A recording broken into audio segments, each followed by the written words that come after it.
Chelsea are back with real power this season. After a strong transfer window, the team looks ready. Now it is time to finally compete for the Premier League. With the start of the season, Chelsea faced two big tests. The first was against Crystal Palace in the opening round.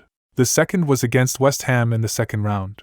Today we will talk in detail about Chelsea's transfer window. We will cover the deals that are done and the ones that could still happen. We will also talk about the team's performance in the first two league matches. Like the video and subscribe to Midfield Insight. Turn on the notification bell to get our episodes right away. Let us jump into the topic. Let us start with the summer transfer window. We will see which signings Chelsea managed to complete. We will also see which signings could be completed in the coming days.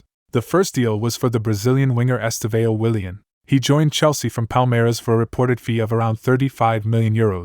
Estevao is a very talented winger with great speed and skill. He can change games with his excellent ability. The only thing he needs to improve is his physical strength. This point is very important to succeed in the Premier League. He is only 18 years old, so he is a big attacking talent for the future. The second deal was the English striker Liam Delap. He is 22 years old and last season he did very well with Ipswich Town in the Premier League. In my view, his level may be below leading Chelsea's attack as a main striker. Maybe Chelsea chose him because the reported fee was about €35 million. That number is low for a young English striker in the Premier League. The third deal for the Blues was the Brazilian forward Joao Pedro. He arrived from Brighton for a reported €64 million. Joao Pedro is very good and proved himself in the Premier League with Brighton. He can play as a number 9, as a second striker, or even as a winger. He performs well in all those roles. He is strong physically. Even though he is only 23, he has excellent qualities. In my opinion, this is Chelsea's strongest signing this window. The fourth signing was the young winger Bynoe Gittens. He arrived from Borussia Dortmund for a reported €56 million. He is one of the fastest wide players in the Bundesliga. He delivered very good performances for Dortmund last season. He is very fast and very skillful. He often wins 1-versus-1 situations. The last signing so far is the young defender Jorrel Hato. He arrived from Ajax for a reported €44 million. Hato can play as a centre-back or as a left-back. In both positions he showed excellent levels. These are the 5 main signings for Chelsea so far. I say main, because Chelsea completed 3 more deals. Some of those players already went out on loan. Others could still go out on loan soon, so they are not here to strengthen the first-team squad right now. As for the 5 signings we discussed, they are excellent. They will help Chelsea a lot this season. If you think Chelsea are done in the summer market, you are wrong. The Blues still plan to add 3 players or more. After Levi Colwill's injury, Enzo Maresca clearly asked for a new defender. He said that himself in the media. Reported targets include Alessandro Bastoni from Inter Milan.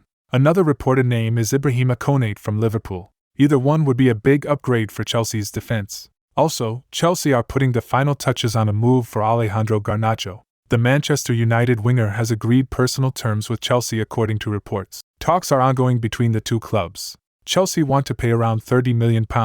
United do not want to sell for less than £50 million. You may think the gap is big and the deal could fail. But Chelsea are negotiating calmly without pressure to rush the deal. Expectations say the fee could end up around £45 million.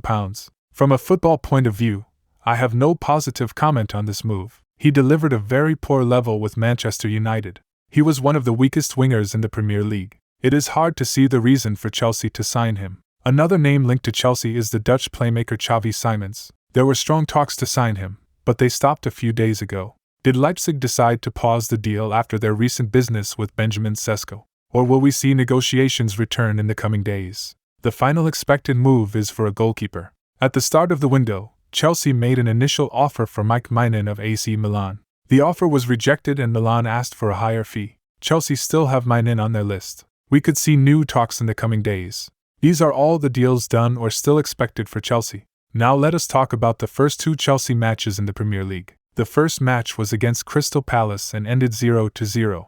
Chelsea controlled the game for the full 90 minutes, but they could not score and win. Crystal Palace are a very tough team. Their coach Oliver Glasner organizes them very well in the defensive phase. After the stumble against Palace in round 1, Chelsea made up for it yesterday. They beat West Ham with a big score, 5 goals, and a very strong display. With Cole Palmer out, we saw Joao Pedro play as a number 10. He delivered a very good performance. With this result, Chelsea sent a message to every club in England. They are finally ready to compete for the Premier League. After years of building, the club now has a strong team. They have quality players in many positions. Many players who were young and inexperienced a few years ago are now internationals. They are also regular starters in the Premier League for more than one season. Chelsea's project is moving in the right direction. They also have a very good coach in Enzo Maresca. His ideas are smart, and his match plans are well prepared. On paper, his shape is a 4-3-3 or a 4-2-3-1. In possession on the pitch, it often looks like a 3-2-4-1. Out of possession in defense, it is close to a 4-3-3. The key point is that he brings a new idea to every match. He shows his system in different shapes each time. That makes him very hard for opponents to predict. What are the goals for Chelsea this season? Some people say Chelsea can fight for the title. That is not impossible. But the real target this season is to finish in the top 4. This is very logical and should be achieved with good performances. Any finish outside the top 4 would be a failure for Maresca and for Chelsea. What is needed to succeed? In my view, the team still lacks a strong on-pitch personality. You must have real control and presence on the field. For example, Liverpool, Manchester City, and Arsenal show strong personality in any match. From the first minute it is clear they control the opponent. Even if they go behind, the other team knows they will suffer for the rest of the game. Chelsea, however, sometimes look weak and a bit unsure. Maresca must work on the mental side with his players. If that happens, nothing should stop Chelsea from reaching their goal this season. What do you think? That was everything for today's episode. My question to you now is this: where do you think Chelsea will finish this season? Write your opinion in the comments. Do not forget to like the video and subscribe to Midfield Insight. Turn on notifications to be among the first viewers. I promise you will always see strong, special, and different content here. See you in a new video. Goodbye.